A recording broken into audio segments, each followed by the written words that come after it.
Testing, testing.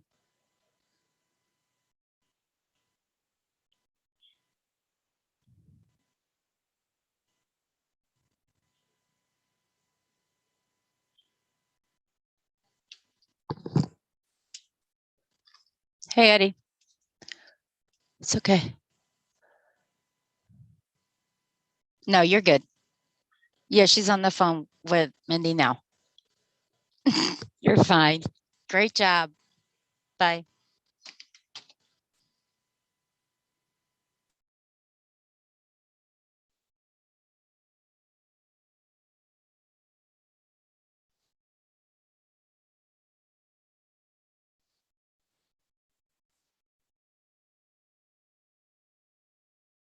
Hello, Ron.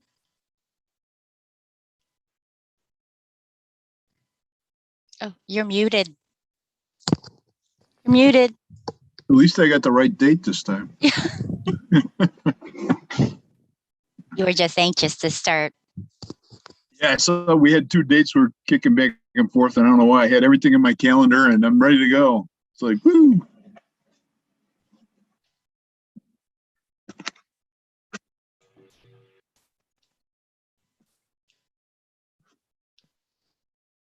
Hi, Ron. Hi, Pat.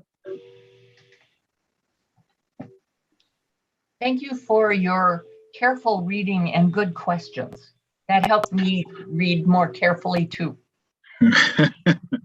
Well, I tried to look at it from the point of view of someone having to fill those out and maybe not being able to get a shot or whatever. Yes, yes. And I appreciate that. And I just thought that your questions were detail oriented and good. So I want to say thanks. Oh, you're welcome. It comes easy for me because I got it in my family. Okay. I hear from both sides of the family who have different reasoning, and Yes. yeah, it's amazing. I listen to one son, and they both end up in the same spot, but they come from that interesting? the other ends of the world, and they both get to the same thing. And yeah, it's just, yeah, we live in interesting times is all I can say. Yeah, I just hope it doesn't get so out of control. People keep losing their jobs because of it. I mean, there's already people losing their jobs. Yeah. And just scary stuff. And you know, I have to say that my impulse is to say, I want the people taking care of me to have a certain, to be thinking of me. That is my first, so when I think about providing care of any sort, I think about that.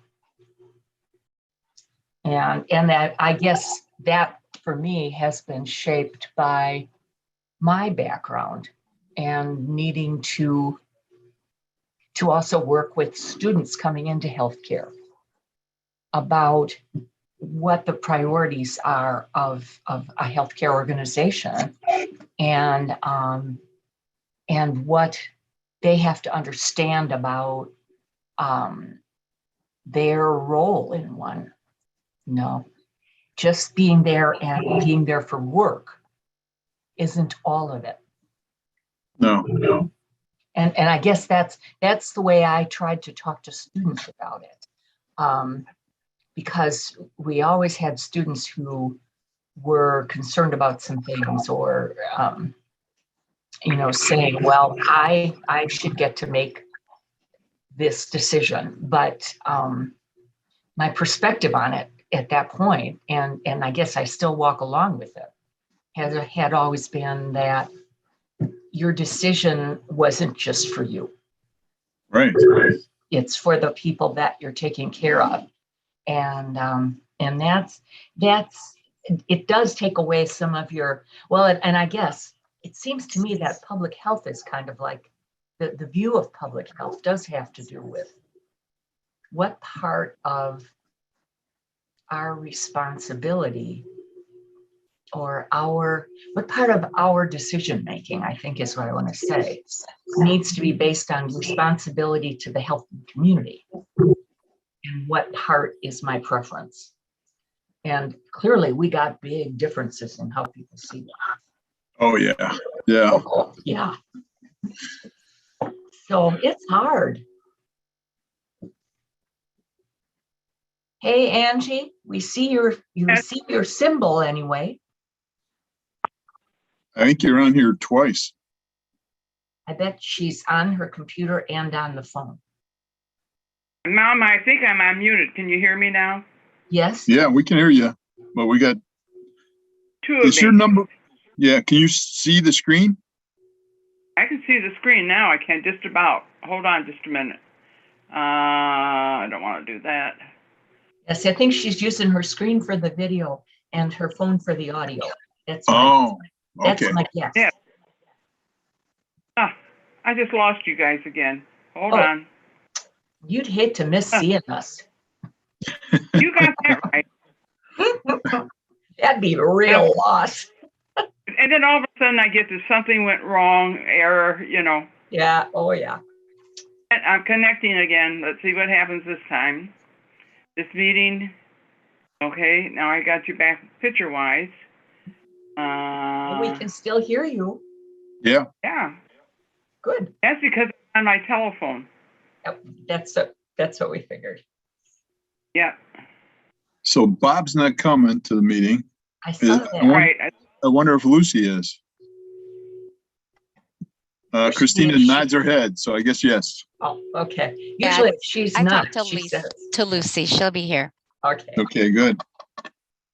Now I'm going to hit again. This meeting is being recorded, and it says, by continuing to be in the meeting, you must consent to be recorded. Got it. Okay. Right. If you don't, Now then you go bye-bye. Well, let me see if they knock me off again. Ah, they did. They knocked me off again. Yeah. If you don't say Yeah. it's okay. Yeah, but you guys are gone again from me. I got. Oh, well, if you want to Sign in stay, you got to get our pictures back. Yeah, at least I have your voice. That's the most important thing. Come on. Let's get that oops out of there. Oops, Charlotte. Oh, I've been having more problems with this thing today. Hi, Charlotte. Hi, Charlotte. Hi. How are you guys? Good. How are you? Good to Great. see you. Hey, you too. You surprised us. Yes, you did. We had no forewarning. Mm-mm. No, it was That was fun. It was Yeah. a good surprise, wasn't right. it? It was a very good surprise. We'll see. We're going to keep policy busy. So Okay, well, we. All we right. hope I don't that like life the is good surprise for you. anymore. That's the main thing is we hope life is good for you, Charlotte. well, thank you. It is. Good. Hey, Lucy. Hi. So, it's summer's over, back to Rockford.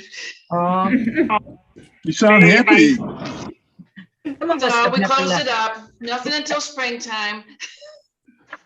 Sound so happy. I know. It's a sad time, but my husband has he has so much refereeing to do that this is a good time to do it. Uh, I just don't like the Todd? humidity. I don't like the humidity though. Todd, some time ago, I saw that distillery on South Main is open. All that right, right? yeah, what they're doing is just temporary events. They're not actually open for full annual permitted or anything like that. They're working on a bigger structure through the building department. They annexed into the city. So they're going through the city building department, zoning department, and all of that. That process is at the beginning stages, but they just had a tent and using temporary permits. What about the water use though? The water use was checked, the private well. Now it's in the process of being a non-community water system. But of course, we had to check that out. Yeah, well, I didn't know if you had it or not because I saw You know, all the of a sudden funny it was thing- open. Yeah, the funny thing is they already had a liquor license and all of that to distill through obviously the federal government. They never checked the water. Could you believe that? Maybe Yes. But I guess if you it just was kill everything. distilled, it Yeah. would kill everything. Yeah, if you kill everything, so they didn't care about the water. But obviously, we're hand washing's involved with us and That's right. dishware and all of that kind of stuff. But yeah, we tested it. So a lot to go. They're hoping for maybe next year having some type of structure. Okay. How far out is it on South Main? It's almost out to Meridian Road off of Route 2. Oh, boy. It's out How- there. Are you telling me they have well water, I'm assuming? Oh yeah, they have well water. Yep. And they're using didn't porta check. potties right now. Porta potties. That sounds good to me. Yeah, and it's a tent setting kind of. It's you know, but obviously they're testing out their product and seeing if it can Yeah. go. So Because I thought it was pretty far out. I didn't think it was, close to sewer or water. not at all. Actually, it's a very long lane to get up there through the trees. So here's a distillery, and it's almost like a maze to get through the trees. There's something about that worries me in the long run. It would actually worry me in the long run. Did anyone get permission or get the okay from the volunteer fire department?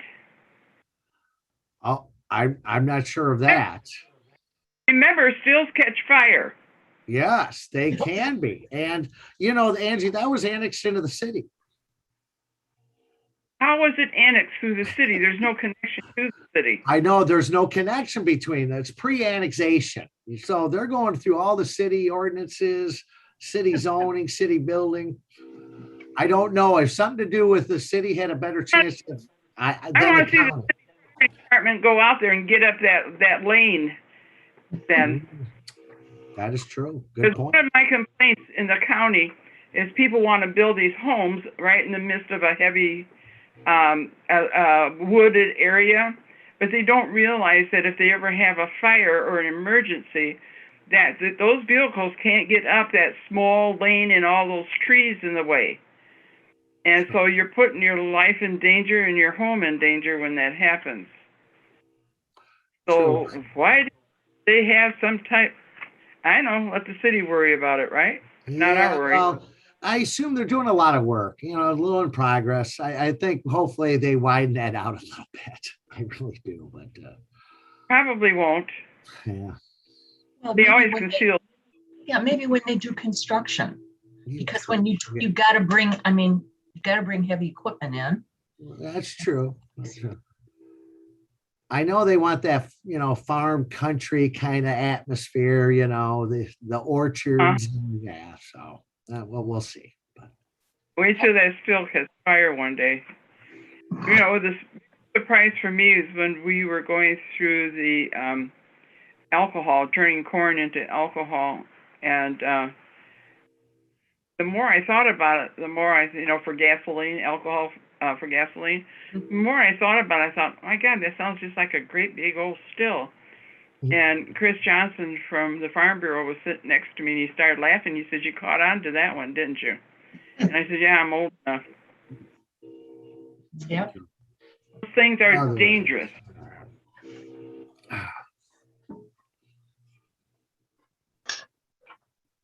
Are we waiting for anybody else? No, Sandra just came. Oh, Sorry about that. We're good. We have a quorum and it is, I don't know what time it is, but anyway, we will 4:30, start. All right. 4:30. 4:36. We'll start the policy committee meeting for the Board of Health.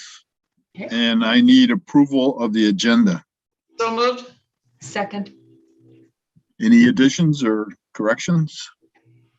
All those in favor? Aye. Aye. Opposed?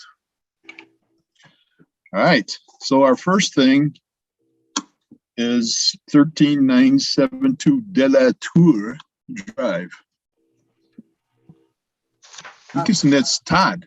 yes, it is. If I may speak, yes. Yes. First thing on the agenda is Delatour Drive. There's no supporting documentation or required documentation that was submitted. At the time we're making the agenda, I explained the necessary required documentation he would need to install a septic system where the public sewer is available. And that's 2 plumbing bids, a letter from the sewer district. It's called a sewer inquiry. And also needed some pricing on a septic for comparison, because he was going to go for financial hardship. And I never received any of that paperwork. So we could put that. That's easy to on hold deal of with. that. Yeah. And Ted, just as a kind of maybe going forward too, we probably should have some indication of where it is in relation to the Beloit company site as well. Oh, Yeah, idea. because it's in Rockton. And I know when we see the parcel, it's just that small area, but we do need to see it in the context, knowing that they're doing some additional heavy metal testing, and there's concerns in that whole region about potential PFAS and everything else going on there. So just as it relates to it, not so that we can get a perspective if they come back to us, or any place in that, how do I say it, any place adjacent to a Superfund site. That is true. A good point. Yes, definitely from this point on. Yes, anything up in that area will have that documentation. Thanks. And I imagine it takes us to Prosser Management. Correct. That would be mine also. Okay. Okay. The paperwork that you received is basically an agreement with the Prosser property, which is at, I am looking this up right now, at 6786 Yale Bridge Road, Rockton. You got it. Yep. Another. 6786 Yale Bridge Road in Rockton. It is basically a wedding reception facility that was built in the early 2000s. But what you have here is an agreement between the two. And the reason why there's an agreement, they want to do a modification to a variance that was approved in 2009. And that was supposed to be Exhibit A. And Exhibit A is not in the packet. And that was my apology. No. Do you want to bring it up? Well, I don't have electronic. I'd have to scan it. Basically, it was an old variance. And all it was a cover sheet of the variance that basically said they wanted to reduce the size of the septic system. 203, you'll have to knock on the door. Okay, thank you. Bye. That was Christina, sorry. Oh, no, that's all right. So basically in 2009, they wanted to reduce the original septic system size because they're only going to apply it, having this venue open on the weekends and seasonal. At that time, in 2009, there was a new business, a new adventure, trying to have some kind of wedding venue out there in Yale Bridge Road. We talked to them with the state health department, worked through the process, basically sizing it appropriate at that time for only seasonal and weekends. There was supposed to be no food cooking there. It was a catering kitchen. That means you bring everything in and you bring everything out. You do not do any dishware. You don't do anything. So, and they got that approval back in 2009. Now, what they are presenting now could be a modification to that variance in 2009 because they want to do it year round, every day, every night. Wow. Which brings concern in public health of overloading the septic system. Because remember, it was only a 50% sized appropriate because the reduction was only for weekends and seasonal. So don't they have to come in again for a new variance? Well, I had some conversation with Charlotte and Dr. Mertel, and yes, they probably should. But what I'm trying to do is work with this business to determine if it is still sized appropriately, because systems do get oversized.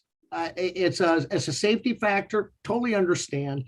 They're telling us that they do not use the amount of water that's supposed to be appropriate size for the amount of people for every day.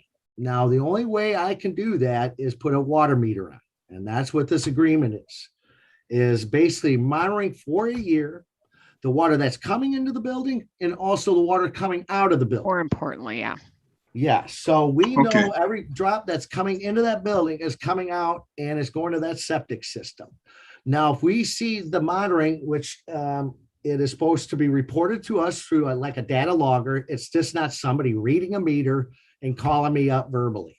This will be connected directly that I can get on the every day's meter readings and all of that. If I see any indication that gallons per day is way exceeding it, knowing that it could jeopardize that septic system, they'll have to start the process of installing a brand new septic system.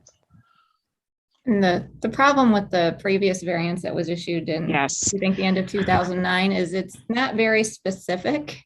It doesn't say that it's only to be used for weekend and seasonal work. Right. The application was for weekend and seasonal, but it doesn't say that. It only says that it's approved with the stipulation that if the field is determined later to be inadequately sized, then they'll have to come back and seek a permit.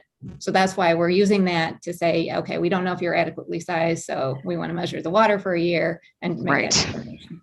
So we're going to let them go ahead, right? We're going to let them go ahead with their plan of having it more open more. Well, right, because the variance was not specific enough. And Okay, so we're putting a condition on the variance under mutual agreement to have them install this, really the meter, so we can better determine whether or not, one, they can either, that they are not sized appropriately for the number. There are a couple options we'd have on this, just so you know, Ron, we've done this before. We could either require that they pump after every event. Okay, Todd, well, remember this, that they size it, that they size it larger, right? They install a new system. Or 3, they reduce the operating hours based on the size. Okay, so those would be 3 options to come into. The challenge that we had was the original variance was not sufficient or specific enough for us to just say, come back to us, right? So this is a kind of an interim step that they've agreed to. As correct, Todd, you've negotiated this with them? Yes. To put that on, I'm the one that wanted the one on the outflow. I said, I don't care what they take in. I want to know what they put out, because that's my big concern on a septic. And that we'll see how that goes, right?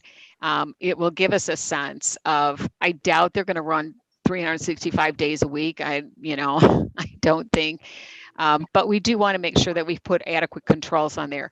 And once again, we're in an environmentally fragile area. I guess I don't even know what to call that.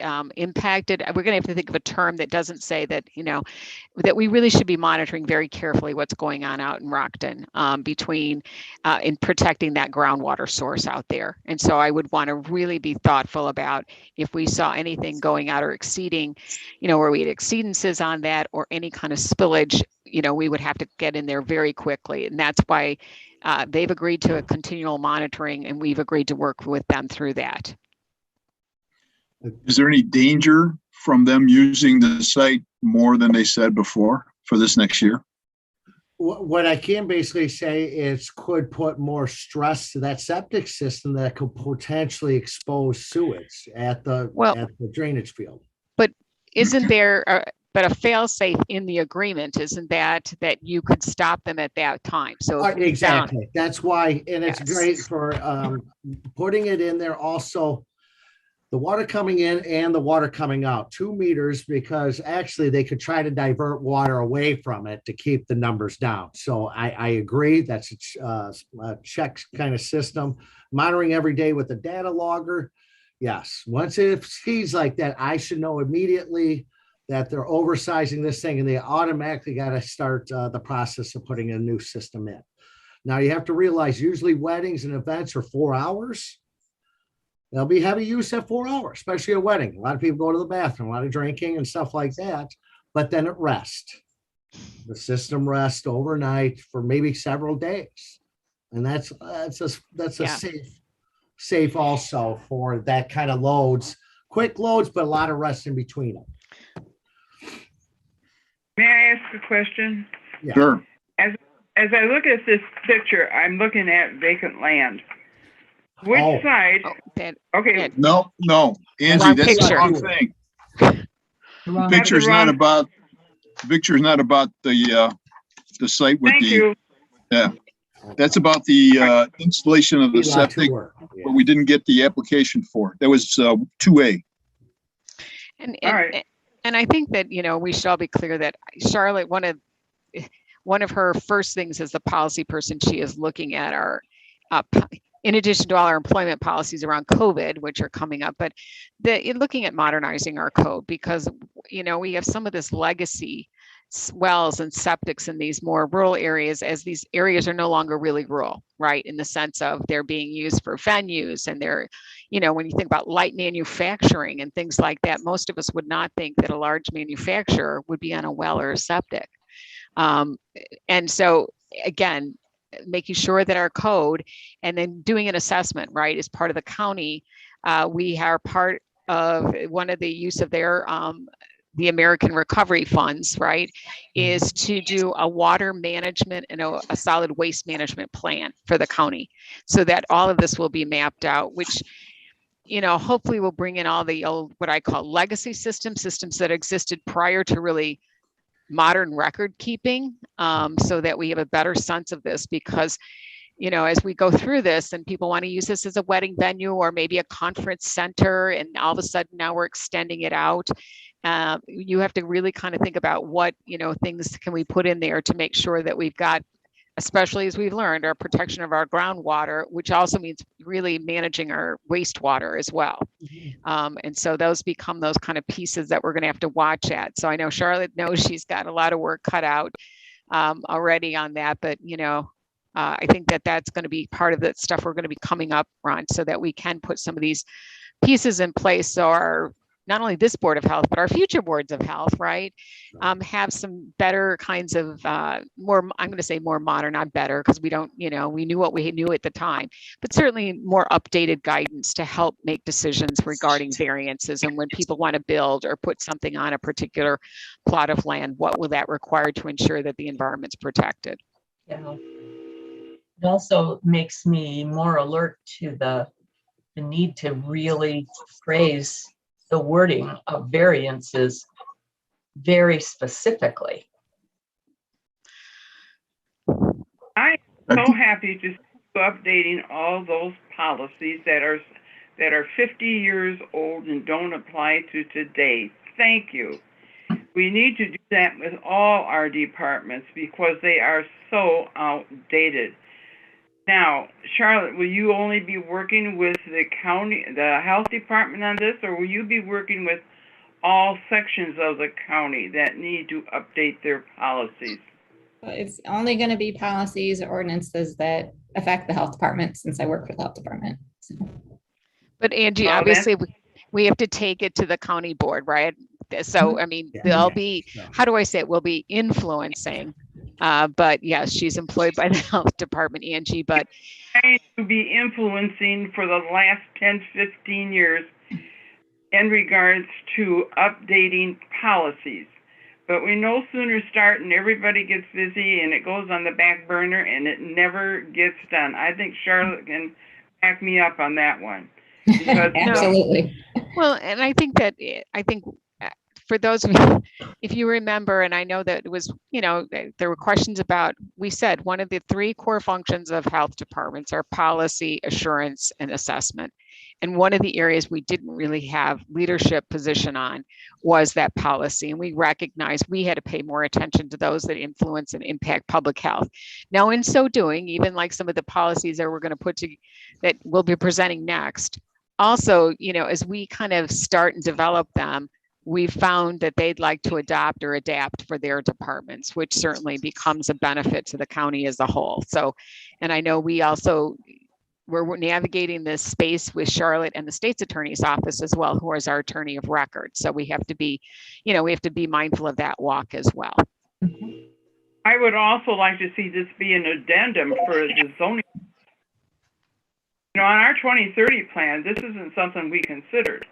And it would be great to have this as an addendum to that 2030 plan when we're doing zoning to begin with. Yeah, you're right, Angie. And you'll be hearing more probably at the county side of it. And that's why it becomes, I know I know sometimes they're reticent to spend money, but this whole water management and solid waste management plan that they have to pay for, they have to really, you're going to have to get with your county board members to support them using the funding for that, because we have an opportunity now to get this done and get this mapped out and really establish a plan rather than kind of a piecemeal, which is really how the county is developed, in a piecemeal fashion, which has made it hard as we get to zoning considerations as well. If I could edge us back to 2B. So I am understanding, Todd and Sandra, that you're in favor of this. And so we need a motion to approve this agreement. I'll move that we recommend to the board that we approve this agreement. Okay, second. Any other discussion? We always seem to get the cart before the horse and discuss everything before we even have a motion. That's true. I've been in meetings run by people, they smack you upside the head if you see. I know. I was on a state board meeting. You can't even, I'm always like, I'll motion, someone else second, so we can start discussing. Right. So all those in favor of approving or recommending approval to the board, the agreement between the county health department and Prosser Management, say aye. Aye. Aye. Opposed? Abstentions? Right. And just as a follow-up, there is a time limit on this, just so you're aware. So we would be required to review it. I think that's another safety valve that's put on this. Definitely. Yeah. It'll be flagged in our software system to automatically alert us, but yeah, it'll be constant monitoring throughout this process. So. Todd, it strikes me that this is not a cheap, it's not cheap in terms of time. No. But we don't really have any way of recouping fees for doing this. Well, I could actually do them as inspections, but like I said, I wanted that electronic instant, with the data logger coming directly to me. Obviously, I'll have an inspector swing by there, have in person once in a while, just to make sure. Well, I think, we'll do some follow-ups to ensure that it's installed and operating correctly, that what we're reading is calibrated against what's showing on that device. But we've got more policies coming later that will be addressing how do we, part of the ordinance review will include how do we make sure that we're collecting and recouping costs and fees that go up from year to year, and making sure that that's built in. All right. Thank you. Now that we've gone, before we go on to the next one, the only thing I want to ask is this Prosser from Huffman House? That is the correct. Same. Thank you. Yep. All right, the vaccination policy for employees, interns, students, volunteers, contractors, Santa's elves, whoever wants to be a WCHD wannabe. But not Board of Health members. Yeah. Correct? I assume that we're volunteers. I would not assume that, because volunteers are mentioned in this one and volunteers are mentioned in the next policy along with us. All right, Charlotte, take it away. Well, do you want to start with a motion and a second in the discussion this time? I'll move approval of the policy just to put it on the floor. I'll second that motion. All right, now discussion. Charlotte. Okay. All right, so hopefully everybody's had a chance to review this. It's a modification of the previous vaccination policy, but that only had to do with influenza. So obviously we've added COVID, and that's a large part of the policy now. Influenza is just a very small part at the end, along with the other recommendations for vaccinations. So it is requiring vaccinations or an approved exemption for all employees. We're not giving the testing out option that some places have allowed. It does apply to employees and then obviously the others, individuals that access the premises, interns, volunteers, students, and some of our contractors. Speaking of our independent contractors, I don't think this applies if we have the guy come in to fix the furnace or the air conditioning necessarily. We would just expect those individuals to wear a mask. Does it apply to the Medical Reserve Corps volunteers? Yes. Yes. Yes, okay. So then employees who don't follow through will go through a discipline process, a suspension, and then further discipline if they don't either get vaccinated and provide proof of vaccination or get an approved exemption. So we do have exemption forms for medical exemptions and religious exemptions, which were not included in the packet. Ron asked for them this morning. We sent them to him. If you want to see them, let us know and we'll get those out to you. Basically, it requires a medical professional to certify why the individual needs the medical exemption. And then for the religious, it just basically asks the employee to state why they have an exemption, a religious belief that requires the exemption. I did include a conscious objection as well, because that goes back to our Sandra Mendoza case, where there is the Illinois Right of Conscience Act that allows you to, express a conscious objection. So I want to make sure we're covered there and we don't violate that act. So that's basically it. Are there any questions? The affected areas, interns, employees, leadership, interns, students, volunteers, and contractors. Does that include the Board of Health?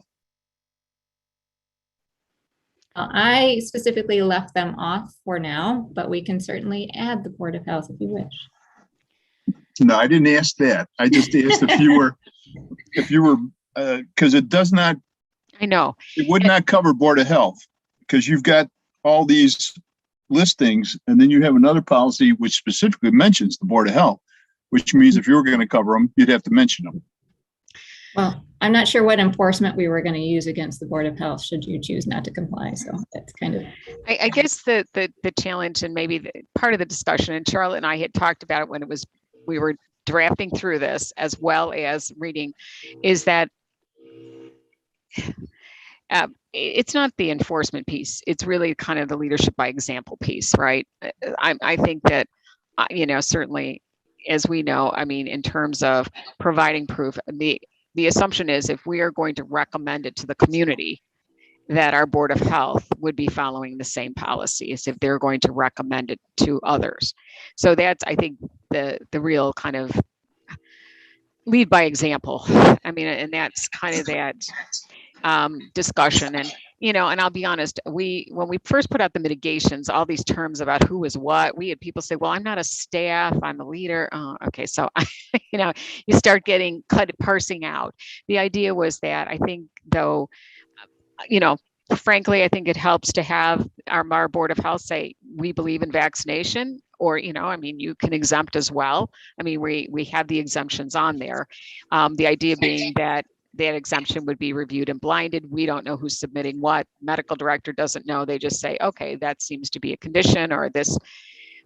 So Ron, to your point, I think the enforcement is one aspect, but I think more importantly is the Board of Health leads by example, right? So if we're going to recommend it to everybody that is employed through the Board of Health, which is really the entire department, and then all the agreements that you approve for volunteers and community partners and contractors, if you're requiring them, it would set the tone and really the pace and example.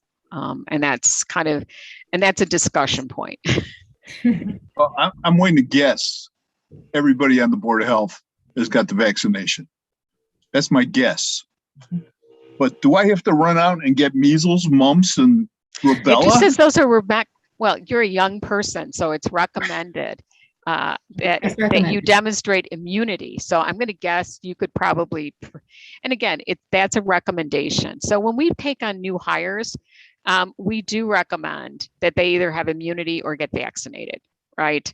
And I think that, Charlotte, we probably need to take a look at, because when they go down to employee wellness, they're offered vaccination. They can either immunity test or be vaccinated.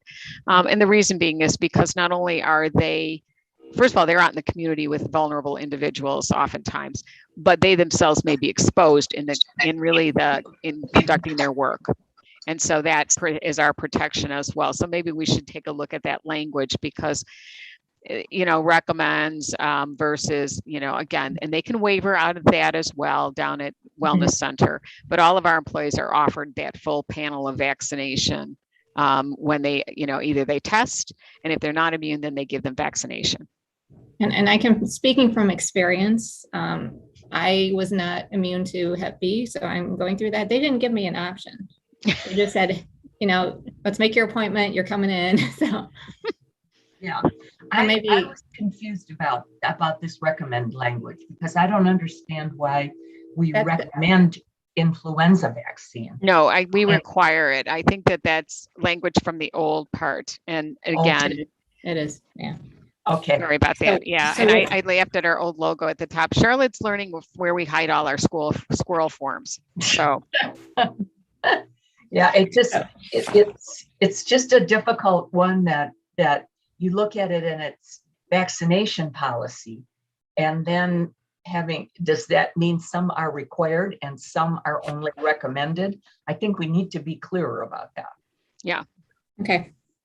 So, and also the policy enforcement is only on the employees. Wait a minute.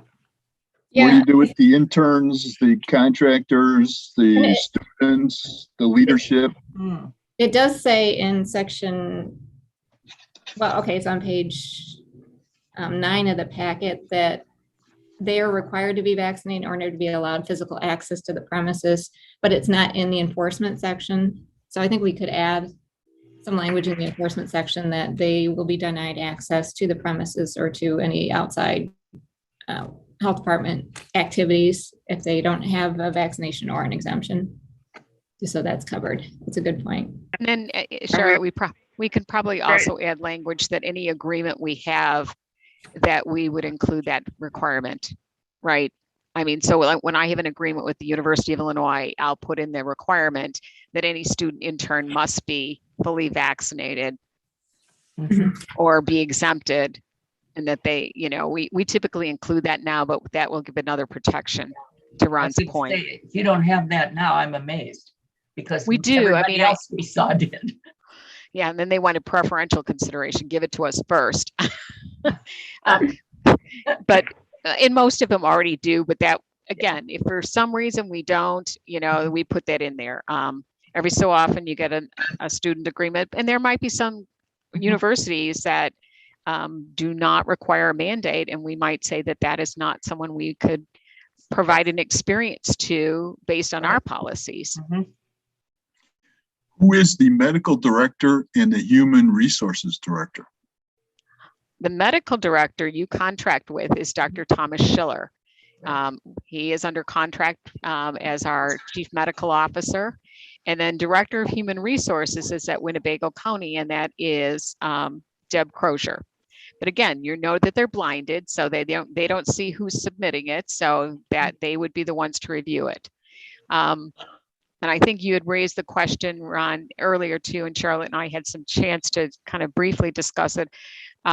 What's the appeal process?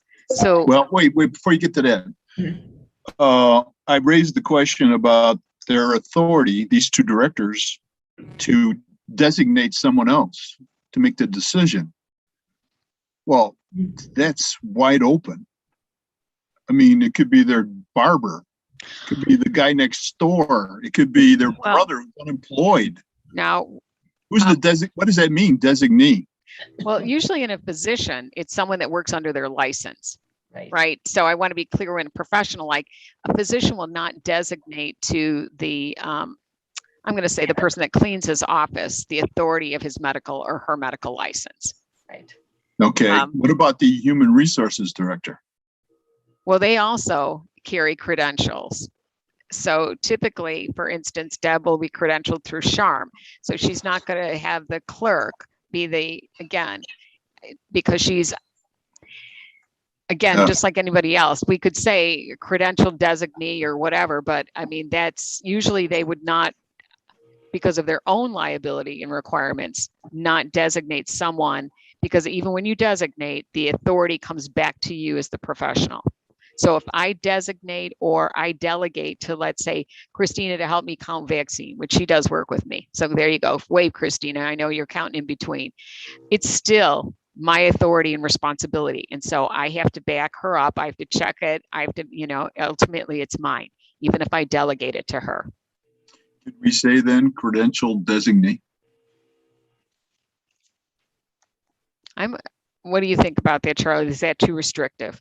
Well, it may work for medical director. I'm not sure about HR. If Debbie is really credentialed, it would have to be somebody under her authority in the HR department. So we could put in some language that it would be another employee of the HR department, or we could take out the designee language. My only concern is that if she's off on medical or she's off on vacation, somebody else has got to be able to make that decision if it's necessary. So at this time, are you saying that credential that she has to be a certificate for HR, or does, because right now she's not certificate, she's working for it. I know, Right. but she's, again, she is the director of human resources for Winnebago County, conditional on that. But I'm just saying that it's typically, she's not going to designate it over to the county administrator. Mhm. Typically. Yeah. But that's one term the lawyer doesn't want to hear. okay, so how can we strengthen that without being so restrictive that in the event that someone needs to make an exception or an exemption, and these individuals are not available? Can we say something like to Is an there an appropriately credentialed person? Is there an assistant human resource director? No? Okay. No, they're all on the same level under Debbie. She is someone right now that does the FMLA sort of, Mm. is there a concern, Ron, that they wouldn't be able to tell us? I think medical is probably a little more straightforward. Sounds like it. What would be the concern in HR? Tell me about. Have we had problems in HR before? Could we just maybe just say, or another qualified individual in the human resources department? So at least it stays in that department. I would live with that. I can live with that. That's fine. Okay. I just saying designee bothers me. That's all. Okay. No, I get it. It's too vague. Now to the appeal process. Mm-hmm. And I agree with you, Ron. There needs to be some kind of appeal process. Absolutely. Yeah, I mean, I don't know these people that are making these decisions. Probably the people that are applying for the exemption don't know these people are making the decisions. And if you get the wrong decision, you get an adverse decision, you're going to want to talk to somebody else. What would a normal appeal process be for something like this? What do you think it would be? Well, it would go to, so Sandy and I talked about it. I mean, obviously have to go to someone higher up or someone on a different track. So, like it would go to Sandy. If the medical director says no, or if HR says no, as long as Sandy's not involved in any of the discussion prior to that, or it could go to the policy committee or the personnel committee. We talked about the personnel committee of the board. Personnel committee, yeah. That's what I was thinking is initially to the personnel committee. And then if it's still an adverse decision, do you go to the full board? Or are we creating a monster? We have an appeal policy in the department. Well, we do. And it goes really to me. And then, but we were trying to keep it out so that I was less engaged on the day-to-day, right? So I'm not looking at people's medical, right? And their religious exemption. So the medical director doesn't typically deal with all of our employees on a regular basis. He's involved in doing clinical work. So that That's the medical. HR doesn't deal with our employees on a regular basis unless there's an exception. Now, typically, let's say for discipline, let's say the supervisor disciplines the employee, they're dissatisfied, they go up to the center director. If they're dissatisfied, it goes from center to then administrator, Right. then administrator to HR, and then HR over to the board, right? That's how we typically have handled Yes. the appeal process. The challenge with this one is because the dual track in nature, right? I don't want to be involved in their medical discussion, right? And all their medical, from a standpoint. Okay. I'm qualified to review their medical, but I don't want to be involved as the administrator with understanding what their medical issue is. So Yeah. that medical group I'm trying to get off onto, the person really is neutral. He, again, he or she, whoever we contract with, and we would make sure we write it in that they have to do this. And then the religious exemption is, as we know, another one that has, gives us, we talked to Deb about this when we started looking at this. What would be the process? Who's qualified to figure out? And the basic line is really, we just have to accept it probably as face value, right? I mean, that's pretty much, if it's a stated religious reason in their exemption, but they still have to test and they still have to, follow the rules and guidance of an exempted individual. And then, of course, then you have the right of conscience comes in. We've had more experience on this than most, Charlotte. That's the challenge. Now, I guess the question would be if it came out to the medical, then it could come back and then it could be appealed to the personnel committee, and the personnel committee has the ultimate say and make a recommendation to the board either to accept or, just like they would normally, right? Accept the appeal or reject the appeal, right? So personnel would be the only one looking at the information and then give their recommendation to the board. Is that what you're thinking? I would think that that's because the board has the ultimate authority on hiring or firing, right? That's, Right. and I think that that's a way to put that in, but you don't want to have multiple committees is my point. No. And it is something- Personnel is the one that makes sense. Thank you, Lucy. It's been a long time since we had something that came to personnel, that, an issue where it worked up the ranks, so. Right. Yeah. And this is something you can discuss in closed session. You'd have to vote out of closed Right. session, but you can at Right. least discuss it in closed session. Right. So. And well, we did it that way when we had discipline issues like that too. Mhm. I'm sorry, Angie, go ahead. Should this not also, and this is like human rights, should we not, who is representing us from the state's attorney's office? Well, that would be probably Lafayette. Yeah. And then the state's attorney, when it comes to that point, state's attorney's office needs to look in. They are the person that should make that final decision, not us. Oh, no, Angie, they would advise us on our decision. And so they would participate. And again, We would make a good decision that way by having someone from the state's attorney also backing us up. Policy is Charlotte's job, and she'll advise us that way. But we still need that person from state's attorney's office. Oh, yeah. I believe that if it were to come to that extent. Yeah. Well, and again, they sit on your Board of Health, right? And obviously, and they could also come in at the personnel level, right? There's no reason we could not ask them to sit on the appeal process to listen in. But remember, they're there to advise. They will tell you that they will try and give us the best guidance they can. Ultimately, though, it is the Board of Health's decision. And again, I'm hoping that we don't have to test every single one of these through. I think the problem is going to be more on the religious exemption, because if you get a medical provider saying that there's contraindications for this person, I don't think you're going to argue with that. But if you have somebody coming in and saying, I just don't believe in vaccinations, I don't think that's enough. But yeah, you want the state attorney's office there to advise you on whether, they believe that. Yeah, that's the question.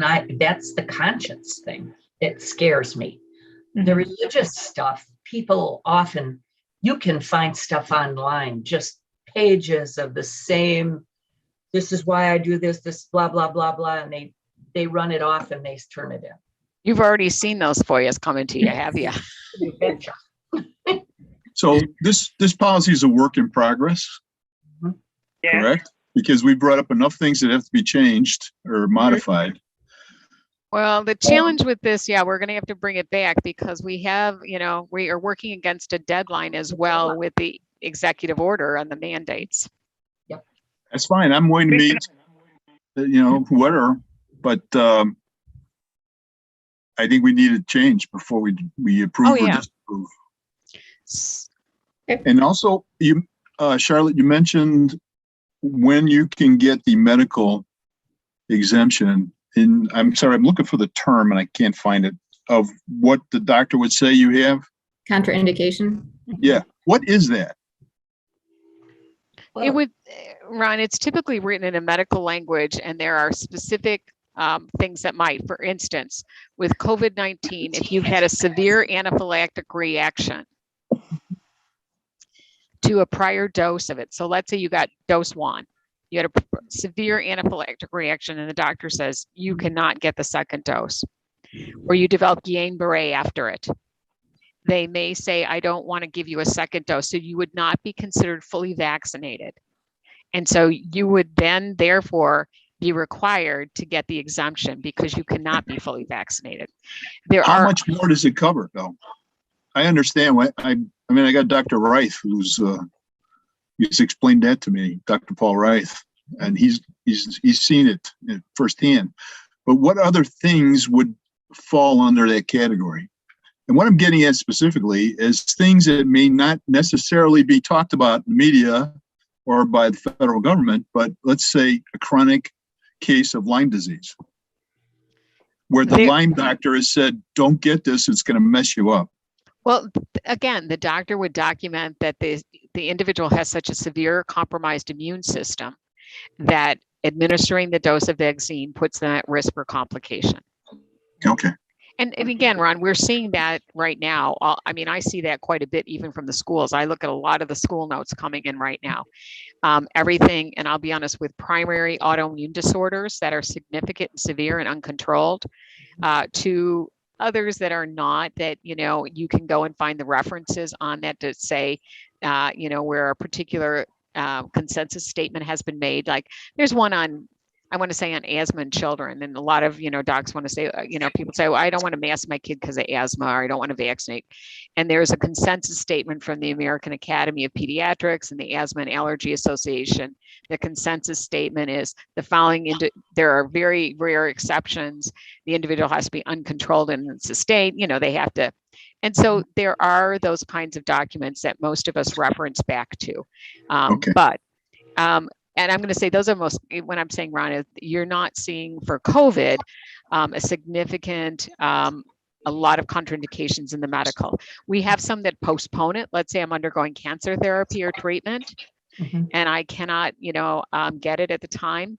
We've also had some women with pregnancies and conditions in pregnancy where the physicians have said, based on their underlying medical condition, not just the pregnancy, that we are postponing the vaccination, and post-delivery will vaccinate. So again, you've got all of that working through. Now, having said that, I can tell you in our department, we have over, close to 90-something% vaccinated. So, and we have not seen medical exemption as it's mostly, I was going to say, I don't even know if it's religious exemption per se or just conscientious. I don't like vaccination. So, and we've had that before with influenza. They choose not to vaccinate.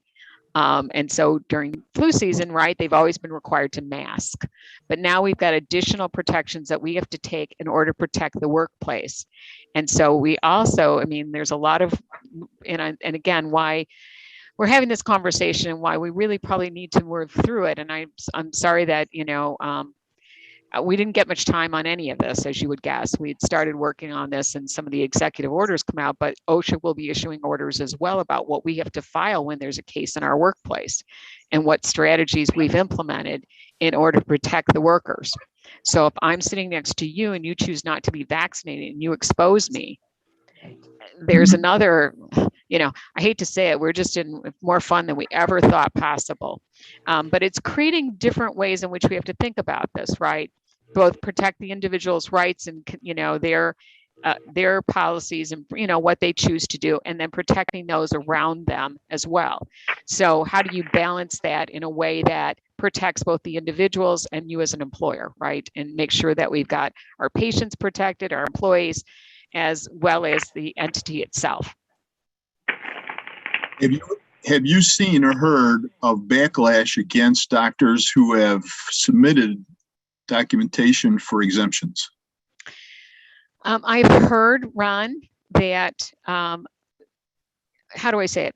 The state is pursuing some of that, in which the documentation is considered, how do I say this? A violation of medical professional practice. And again, you and I both know that standard would be very high to be met. And I'm going to share an example that was shared on a call today. It's a gynecologist that's writing for young men for vaccine exemptions.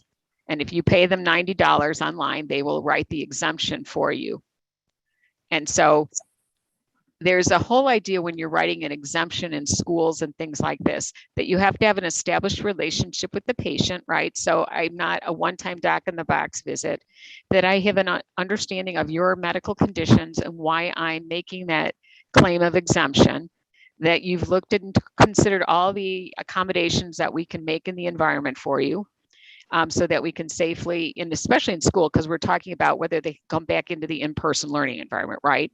So oftentimes we see no mask, no vax, right? Those will be the big exemptions. And then we say, okay, what accommodation can be made in the learning environment to protect that child and allow them into the in-person learning environment and ensure that the children around them are protected? So, that's when you start talking about, can they wear a face shield? Can they sit 6 feet apart? What is it that they can do or not do?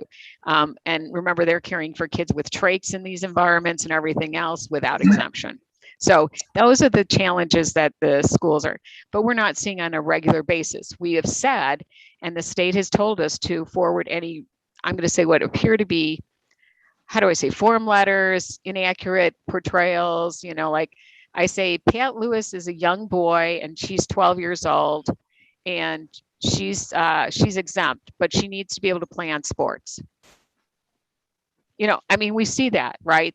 And we're Right. supposed to, we submit those to the state, who then present them over to professional regulation for them to review with the providers. Does that make sense? Yeah. Yes, it does. I hope it operates that way.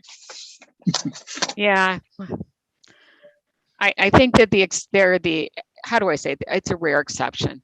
A couple of doctors I've talked to and said, can we have more documentation, have said, I'm caving in under these parents. And so we kind of work, what can we work to, provide? Because again, our goal is to protect everybody, as to the best of our abilities. All right, so this policy needs some work before we approve or disapprove, correct? What we've talked about on this, pardon? Can we table it?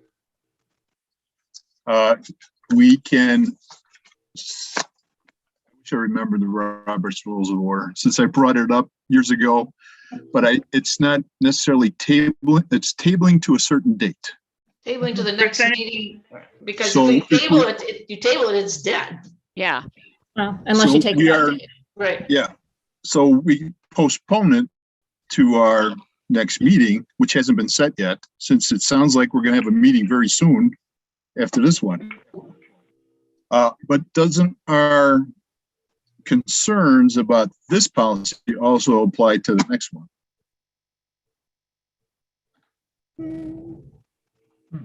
First of all, designee, appeals process.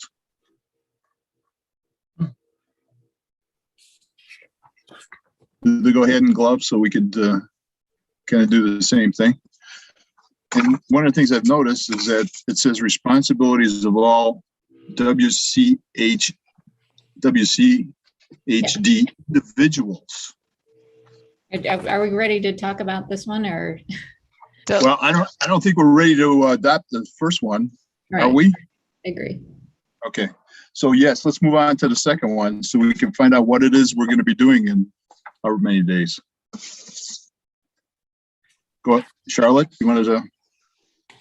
Okay, but do you want a motion on this one as well then? Yeah, do you want a motion to postpone? Oh, yeah, we did have a motion on the floor, didn't we? Yes, we See, did. this is when it works against us. Well, then I Get it just right wanted and it to- works against us. So I just wanted to know what motion to make. Do we postpone it to our next meeting? I think that's it. To our Then next I'll meeting, move which we haven't set yet.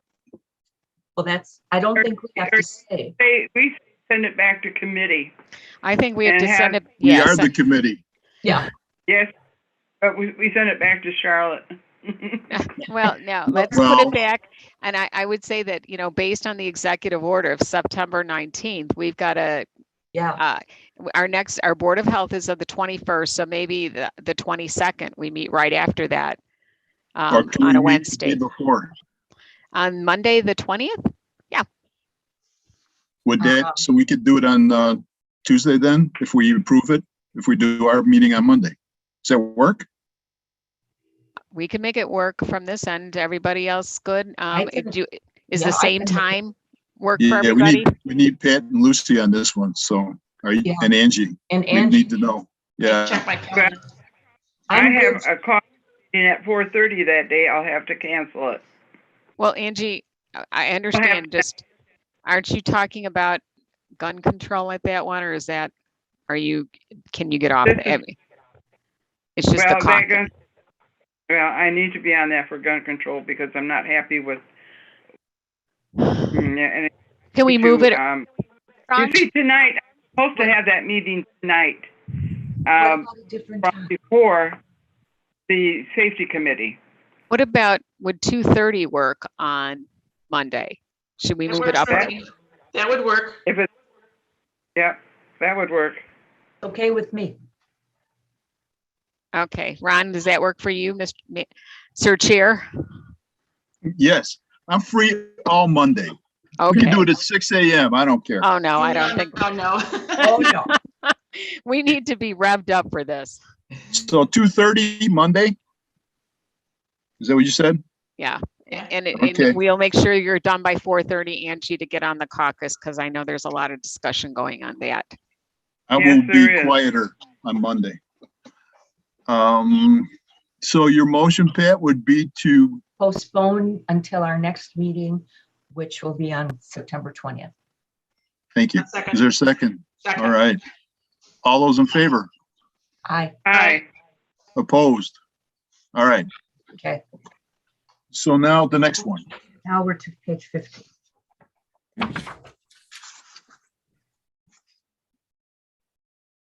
Charlotte, did you want to speak to this or?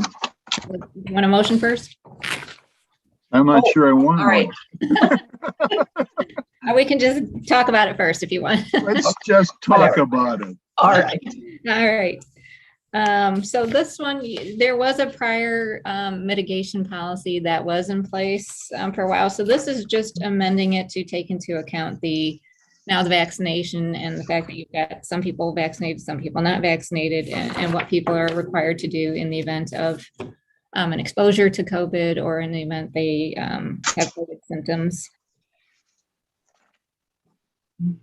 Okay, and we still have, And you do, yeah, there is a reference to all Winnebago County Health Department individuals, which we can either define or we can take out individuals and specifically say all employees, contractors, interns, Board of Health members. Yeah, because again, Right.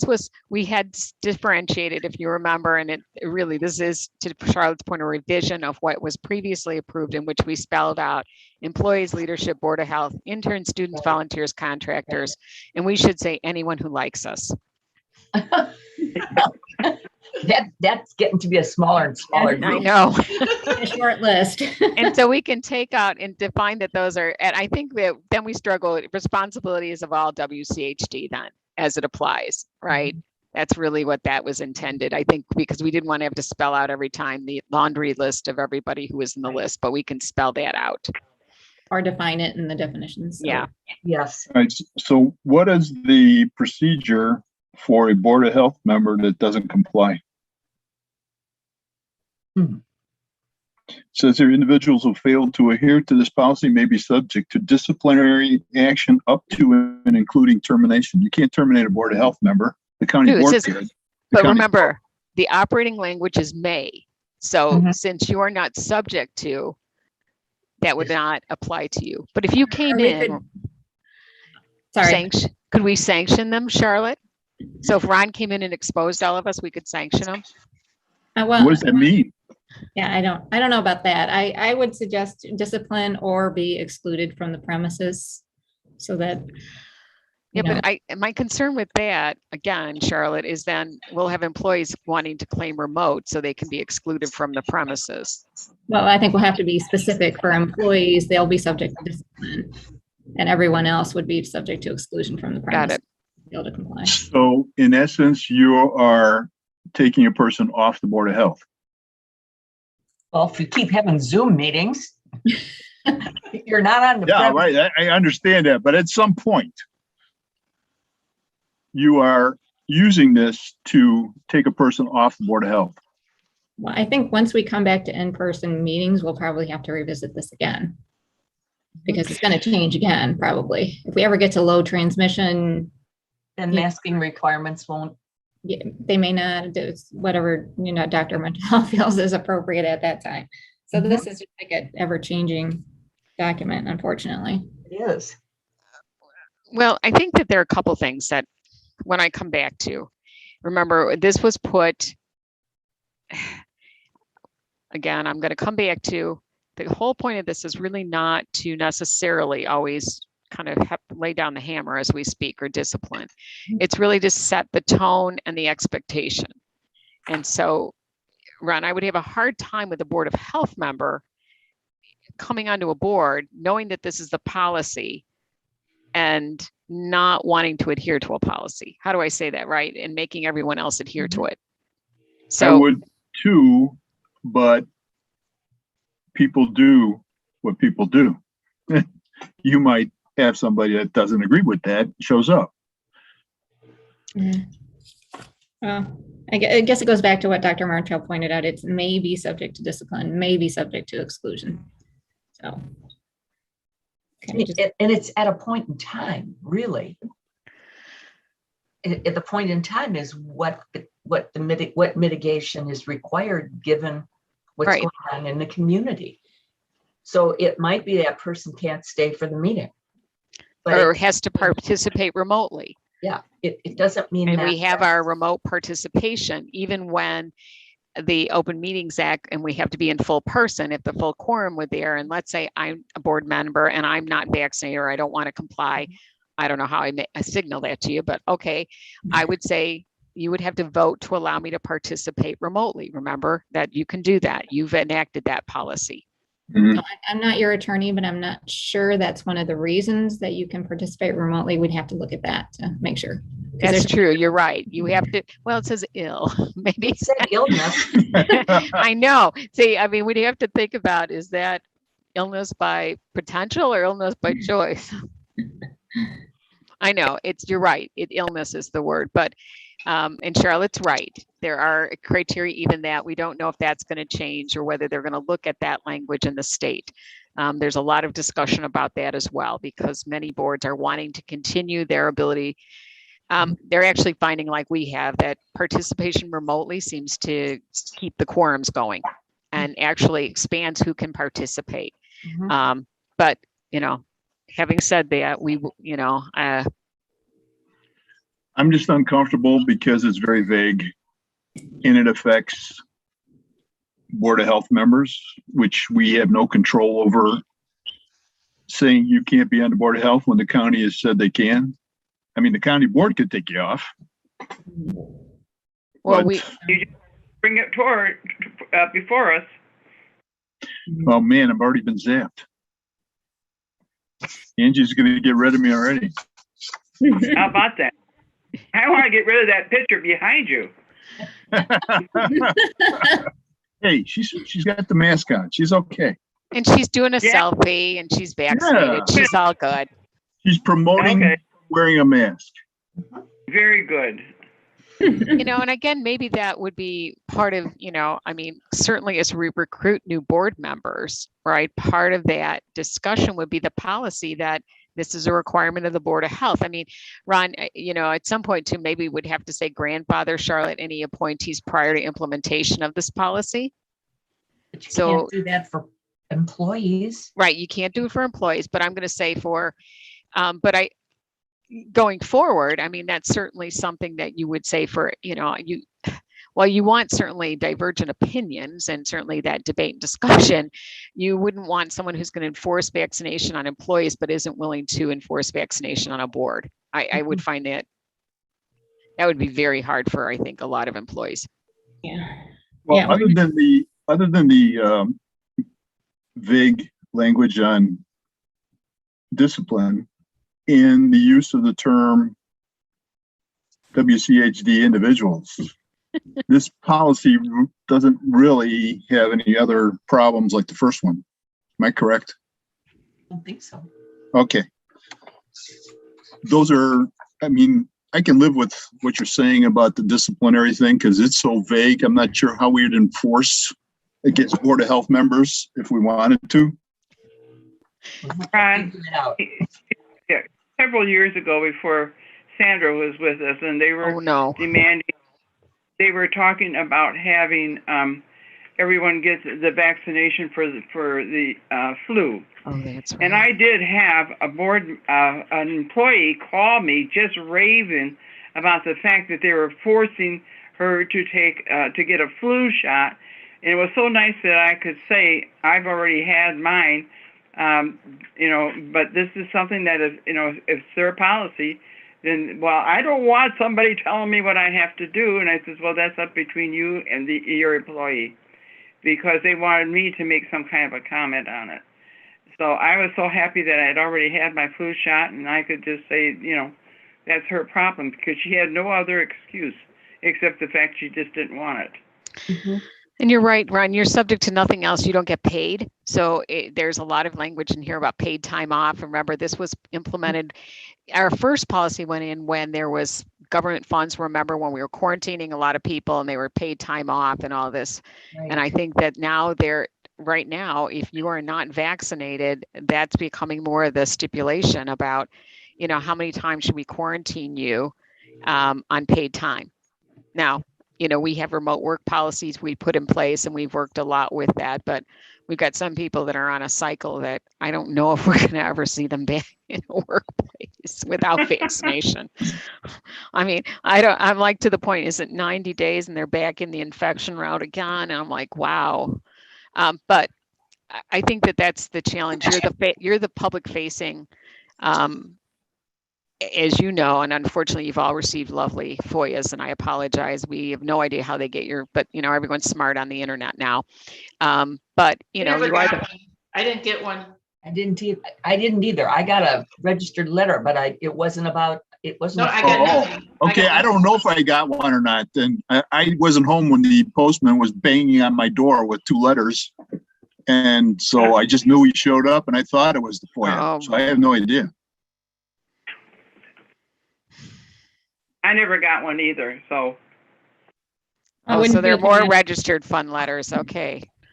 Yeah, we got other registered fund. Mhm. Okay. What do we want to do with the COVID mitigation policy? We only need a couple little minor. Right. But I can make this, if you want to save it for Monday night, I can make those changes so you can. You want to do it Monday? Yeah, we can put them together. I think that makes sense. Okay. That's fine. Like a motion, Ron? We don't It have. wasn't on the floor to start with, so let's just move on. Okay. And is that it?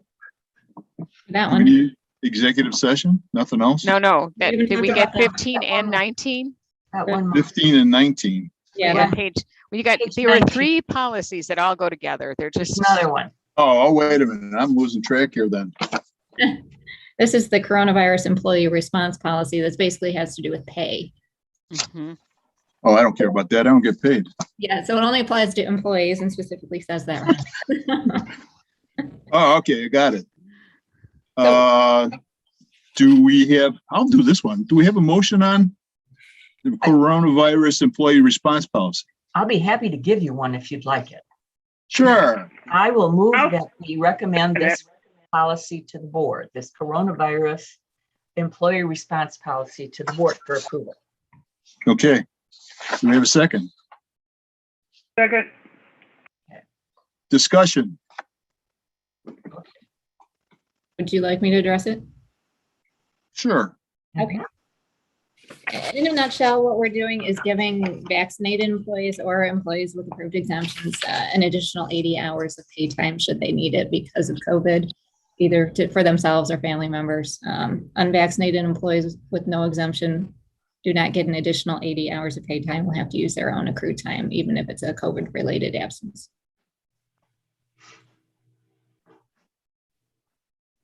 If they are an unvaccinated employee with an approved exemption, then they do get the, right. I thought that was the way I understood it. Right. Yeah, we don't want to discriminate against those. Yeah, no. I'm good. I'm good with the basic principle then. Lucy? Angie? Okay, good with me. Okay, let's have a vote then. All those in favor of recommending to the board the coronavirus employee response policy, say aye. Aye. Aye. Opposed? All right. We're past one.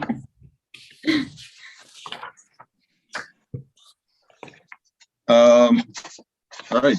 Anything else for the general welfare? So I will try to get those changes made and approved by Dr. Martell and to everybody by the end of the week. So you have them to look at. Thank you. Yeah, thanks. Thanks for your work on this. Yeah. My pleasure. Boy, is it nice having you on board. Even though you're not our lawyer. She still thinks like one, trust me. Yes. Unfortunately, so do I on occasion. So I got it. And Lucy is a close, Lucy runs a close one with all of you. There you go. Yeah. You're all on the Dr. right Mart- committee. Yes, Dr. Angie. Martin, I might be a couple minutes late getting on for the finance committee. All right. I have a dog that says one out. Okay. So And we're running a little Okay. late. We'll tell them Yeah. that you took care of all their good stuff for them. yes. apologize for us to finance. Sorry, we ran over. And if there's no executive session, then we could move to adjourn. I'll move to adjourn. Second? All those in favor? Aye. Opposed? We are adjourned. Thanks, everybody. See you Thank Monday. you, everybody. Appreciate Monday. See you See you Monday. Monday.